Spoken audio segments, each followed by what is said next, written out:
माननीय सुमना श्रेष्ठ जतिको अवसर पाउने नेता त रासोपामा औँलामा गनिन्छन् सर।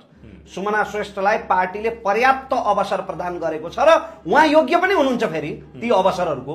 सुमना श्रेष्ठ शिक्षा मन्त्री हुनुभयो, पार्टीको सहमहामन्त्री हुनुभयो, सांसद उहाँ हुँदै हुनुहुन्छ, पार्टीको शिक्षा विभाग प्रमुख हुनुहुन्छ।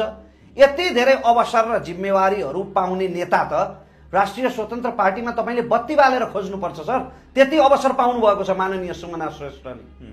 जहाँसम्म उहाँको राजीनामाको प्रश्न छ, तर उहाँले संसदीय नेता चाहनु भएको थियो भन्ने कुरा छ नि प्रसादज्यू। संसदीय दलको अर्को नेता कहाँ चयन भएको छ त सर?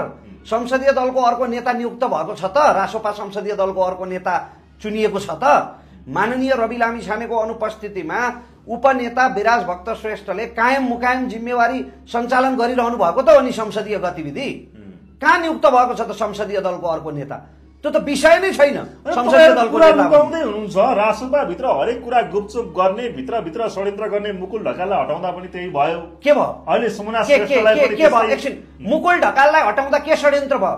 अनुशासन आयोगको स्पष्टीकरणलाई बेवास्ता गरेर केन्द्रीय समितिले दुई पटक स्पष्टीकरणको समय दिँदा समेत अभद्र रूपमा फितलो स्तरमा व्यक्तिगत टिप्पणी गर्दै बौलाएपछि, बर्बराएपछि, पार्टीको इन्टिग्रिटीलाई दूषित प्रदूषित तुल्याउने प्रयास गरेपछि, पार्टीका नेताहरूमाथि अनवरत रूपमा हिलो छ्यापेपछि अनुशासनको कारबाही लाग्दैन?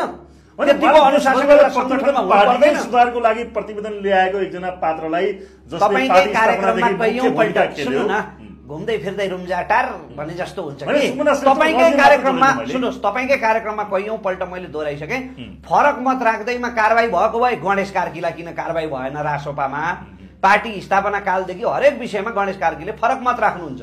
फरक मत राखेको कारणले होइन, मानसिक